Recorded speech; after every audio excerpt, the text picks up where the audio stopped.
نشكر لله ومن يشكر فإنما يشكر لنفسه ومن كفر فإن الله غني حميد. وإذ قال لقمان لابنه وهو يعظه يا بني لا تشرك بالله إن الشرك لظلم عظيم. البتہ تحقیق ہم نے عطا کیا لقمان علیہ السلام کو حکمت دانائی انشکر للہ کہ اللہ کا شکر کریے.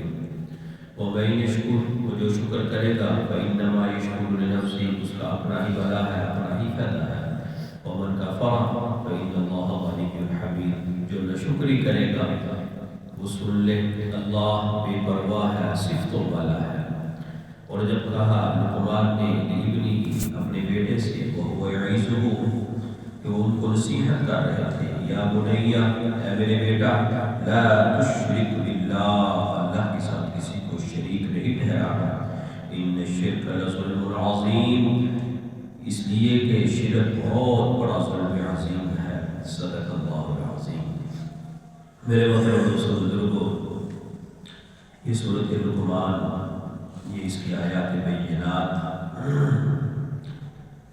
اس کا نام ہی سورۃ لقمان حضرت لقمان علیہ السلام کے تذکرے کی وجہ سے رکھا گیا کہ اس کے اندر حضرت لقمان علیہ السلام کا تفصیلی ذکر ہے. حضرت لقمان علیہ السلام بعض کے نزدیک یہ نبی ہیں اور بعض کہتے ہیں یہ نیک صالح آدمی تھے. یہ غلام تھے اس کے بعد آزاد ہوئے. انہوں نے جو ان کے واقعات کا تذکرہ ملتا ہے عاد ثانیہ جب قوم عاد کو اللہ رب العزت نے تباہ و برباد کیا اس کے بعد جو لوگ بچے تھے ان میں سے یہ تھے. بعض نے یہ کہا ہے کہ انہوں نے حضرت داؤد علیہ السلام کا وقت پایا ہے اس دور کے اندر تھے. بعض نے یہ بھی لکھا ہے کہ یہ شداد کے بھائی تھے جس نے جنت اور جہنم بنائی تھی دنیا کے اندر. جب وہ فوت ہو گیا اس کے بعد انہوں نے ساری ان کی سلطنت کو سنبھالا یہ بادشاہ بنے. بہرحال جو بھی تھے ایک نیک آدمی صالح آدمی دانائی والے حکمت والے. اللہ نے بہت ان کو فراست عطا فرمائی تھی. حضرت داؤد علیہ السلام کا انہوں نے وقت پایا. روایات کے اندر آتا ہے حضرت داؤد علیہ السلام نے ان سے فرمایا کہ بکری ذبح کرو اور اس کا جو بہترین حصہ ہے وہ مجھے کھلاؤ.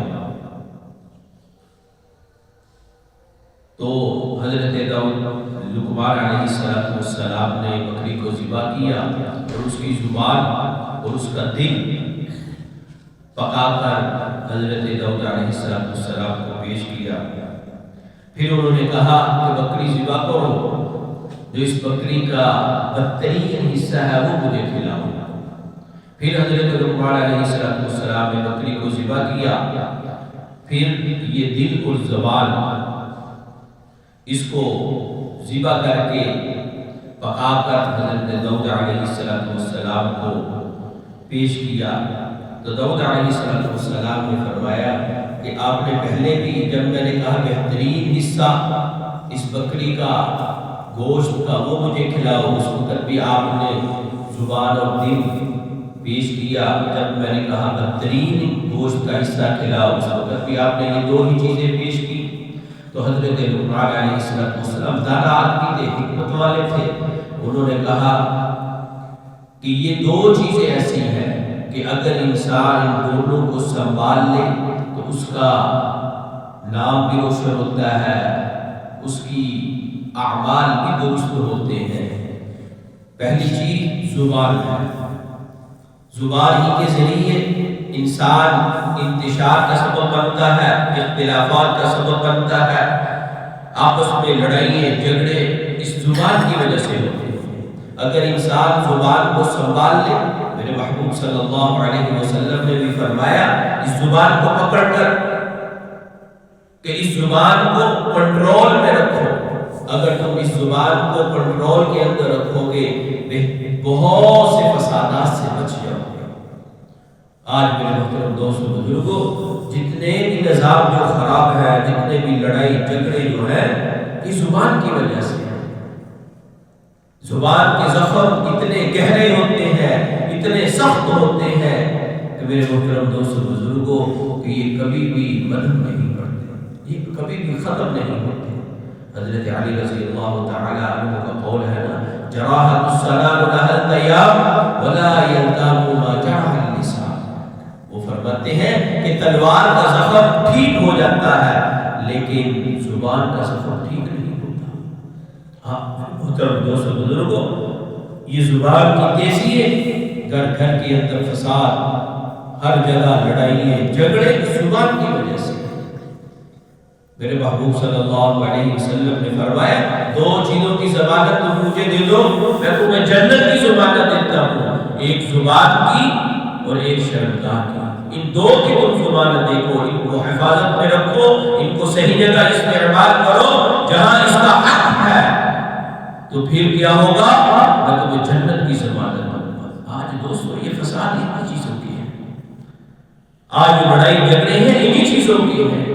آج دوستو اس زبان کی کوئی بھی حفاظت نہیں کرتا، بس جس کے پاس ذرا سا زور ہے، ذرا سی طاقت ہے، وہ بس بک دیتا ہے. وہ یہ نہیں کہتا کہ یہ میرے الفاظ کسی کو کیا اثر انداز کریں گے، کسی کو کیا تکلیف پہنچائیں گے، کسی کے لیے کیا سبب بنیں گے. وہ نہیں سوچتا، وہ کہتا ہے اس وقت میرے پاس زور ہے، میرے پاس طاقت ہے. تو میرے محترم دوستوں بزرگوں، زبان کی حفاظت بے حد ضروری ہے. تو اس لیے حضرت لقمان علیہ السلام نے حضرت داؤد سے عرض کی کہ یہ زبان ہی ایک ایسی چیز ہے. اور دوسرا دل میرے محترم دوستوں بزرگوں، اس کے اندر سے تمہارے دل کے اندر سے جب تمہارے خیالات درست ہوں گے، تمہارے دلوں کے اندر سے نیکی، بلائی، خیر خواہی پیدا ہوگی، تو پھر تمہارے جسم سے نکلنے والے اعمال بھی درست ہوں گے. اس لیے ہر ایک کے لیے بھلائی کا ارادہ رکھنا، ہر ایک کے لیے نیکی کا ارادہ رکھنا، ہر ایک کے لیے احسان کا ارادہ رکھنا، ہر ایک کے لیے اچھے کا ارادہ رکھنا، یہ بھی حق ضروری ہے. کیونکہ دل ایک ایسا محور اور مرکز ہے، دل ایک ایسا میرے محترم دوستوں بزرگوں، پورے کے پورے جسم کے اعمال جو نکلنے والے ہیں وہ دل کے فیصلوں سے ہوتے ہیں. اگر دل کے فیصلے درست ہوتے ہیں، اس کے اندر خیالات درست ہوتے ہیں، تو پھر انسان کے جسم سے نکلنے والے اعمال بھی درست ہوتے ہیں. اس لیے یہ دو چیزیں بدترین بھی ہے اور بہترین بھی ہے. اگر ان کا استعمال صحیح ہو، زبان کا استعمال صحیح ہو، دل کے خیالات صحیح ہو، تو جسم سے نکلنے والے اعمال وہ صحیح ہوں گے. اگر زبان کا استعمال غلط ہوگا اور دل میں پیدا ہونے والے خیالات درست ہوں گے، تو میرے محترم دوستوں بزرگوں پھر کیا ہوگا؟ پھر امن اور شانتی آئے گی، پھر معاشرے کے اندر سکون آئے گا، معاشرے کے اندر بہترین طریقے اور بہترین سلیقے رہیں گے، پھر امن ہوگا، سکون ہوگا، راحت ہوگی، لڑائی جھگڑے نہیں ہوں گے، فساد نہیں ہوں گے. تو اس لیے زبان کی حفاظت اور دل کے خیالات کو درست کرنا، اس سے معاشرے کے اندر امن آتا ہے، گھر کے اندر امن آتا ہے، سوسائٹی کے اندر امن آتا ہے، سکون آتا ہے، راحت آتی ہے. سب سے بڑھ کر انسان کا اپنا ذاتی جو جسم ہے نا، وہ سکون پہ رہتا ہے. یاد رکھو، جب انسان برائی کرتا ہے نا، دوسرے کو تو نقصان ہے ہی ہے، سب سے بڑھ کر انسان کو اپنی ذات کا نقصان، اس کی بے چینی اس کے جسم میں شروع ہو جاتی ہے. آپ دیکھ رہے انسان جب گناہ کرتا ہے بے چین ہو جاتا ہے. فطرت سلیمہ والا، اچھی فطرت والا، وہ بے سکون ہو جاتا ہے. اس سے گناہ ہو گیا، اس سے نافرمانی ہو گئی، اس سے غلط کام ہو گیا. تو اس لیے میرے محترم دوستوں بزرگوں، اپنی زبان کی بھی حفاظت بہت ضروری ہے اور اپنے دل کے خیالات کو درست کرنا. جتنے تمہارے دل کے خیالات اچھے ہوں گے، تمہارے دل کے سے اندر خیالات درست پیدا ہوں گے، تو تمہارے میرے محترم دوستوں بزرگوں اعمال بھی درست ہوں گے. تم ہر کام صحیح انداز سے، درست انداز سے کرو گے گھر کا ماحول بھی درست ہوگا، تمہارے امور بھی سر انجام صحیح انداز سے ہوں گے۔ تو حضرت لقمان علیہ السلام کی کتنی بڑی بات کہ یہ دو چیزیں بہترین بھی ہے اور بری بھی ہے، یہی دو چیزیں انہی وجہ سے کہ انسان اپنے آپ کو اگر ان کو درست کر لے اس کے عمل درست ہو جاتے ہیں، معاشرے کا سکون برباد نہیں ہوتا، سوسائٹی کا سکون برباد نہیں ہوتا، گھر کا سکون برباد نہیں ہوتا۔ آج دیکھ لو یہی چیزیں معاشرے کو برباد کر رہی ہیں، ہر سوسائٹی کو برباد کر رہی ہے۔ جہاں بھی دیکھیں اس نے یہ کہا، اس کی وجہ سے یہ لڑائی ہوئی، اس نے یہ کہا پھر معاملہ خراب ہوا، یہ قتل کیسے ہوا، اس نے یہ کہا تھا مجھے غصہ آ گیا میں نے گولی مار دی۔ یہ زبان ہے، جب اس کو کنٹرول ہوگا، اس کا صحیح استعمال ہوگا۔ اس لیے تو میرے محبوب نے کیا فرمایا، من ثبت نجات، جو چپ رہا اس نے نجات پائی۔ فرمایا کہنا ہے تو اچھا کہو ورنہ چپ رہو۔ بہترین دوستو ذکر کیا ہے چپ رہنا۔ آج تو دوستو چپ رہنا ہم کہتے ہیں یار دیکھو یہ بندہ چپ رہتا ہے، میرے محبوب نے فرمایا اپنی زبان کو رد اللسان کو ذکر کے ساتھ ورنہ چپ رہو، کچھ نہ کرو۔ یہ چپ رہنا کی عبادت ہے۔ تمہارے قول سے اگر کسی کو تکلیف ہوتی ہے، تمہاری بات سے اگر کسی کو تکلیف ہوتی ہے، میرے محترم دوستو بزرگوں، اس سے بدتر کیا سکتے ہیں۔ اس لیے اپنی زبان سے نکلنے والے الفاظ ان کو تول لو پھر بولو۔ یہ میں زبان سے کیا نکال رہا ہوں، آیا میرے اس نکلنے والے الفاظ کا کوئی وزن بھی ہے کہ نہیں؟ آیا یہ نکلنے والے جو الفاظ ہیں میری زبان سے، اس سے کسی کو فائدہ بھی ہوگا کہ نہیں، کہ نقصان ہوگا، کسی کی دل آزاری ہوگی، کسی کو تکلیف پہنچے گی، میرے ان الفاظ سے کسی کی اصلاح ہو رہی ہے کہ نہیں؟ دوستو اصل بات تو یہ ہے کہ میں زبان سے قول قول کروں تو کسی کو فائدہ ہو، اس کی اصلاح ہو۔ یہ ہے اصل زندگی، یہ ہے اصل مشن انسان کا کہ انسان اپنی زبان سے قول و قول کرے، اس کا نظریہ، اس کی سوچ یہ ہو کہ کسی کو فائدہ ہونا چاہیے۔ دوستو انسان تو فائدے کے لیے ہے، یہ تو ایک دوسرے کی خیر خواہی کے لیے ہے۔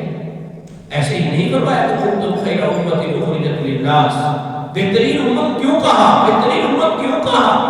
تأمرون بالمعروف وتنہون عن المنکر، یہ نیکی کا حکم کرتی ہے اور برائی سے منع کرتی ہے، اس لیے بہترین امت۔ اس کی زبان سے نکلنے والے الفاظ ہی خیر خیر ہے، یہ تو شر والے الفاظ نکالنے ہی کے نہیں۔ کیوں؟ بہترین امت ہے، اللہ کی پسندیدہ امت ہے، میرے محبوب کی امت ہے، یہ پیارے کی امت ہے۔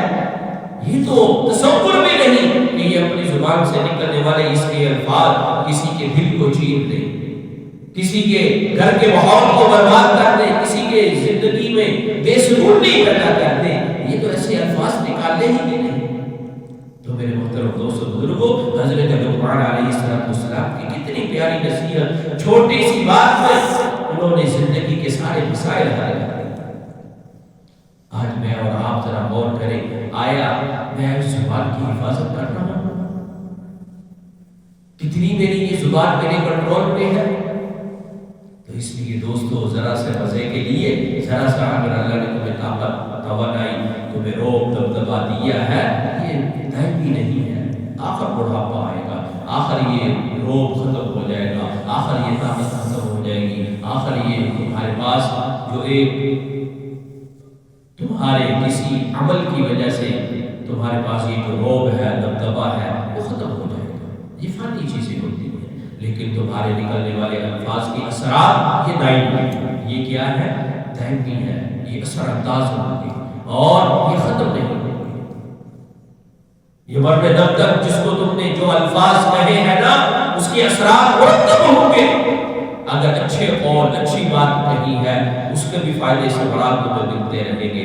اگر تم نے بری بات زبان سے نکالی ہے، اس کے بھی ثمرات تمہیں ملیں گے۔ اس لیے میرے محترم دوستو بزرگوں، مجھے اور آپ کو چاہیے اپنی زبان کی حفاظت بہت ضروری ہے۔ اچھی بات کہو، درست بات کہو، خیر والی بات کہو، اپنی زبان سے کبھی بھی شر والی بات بھلائی سے ہٹ کر ایسی بات نہ کہو جس سے کسی کو نقصان، دل آزاری ہو.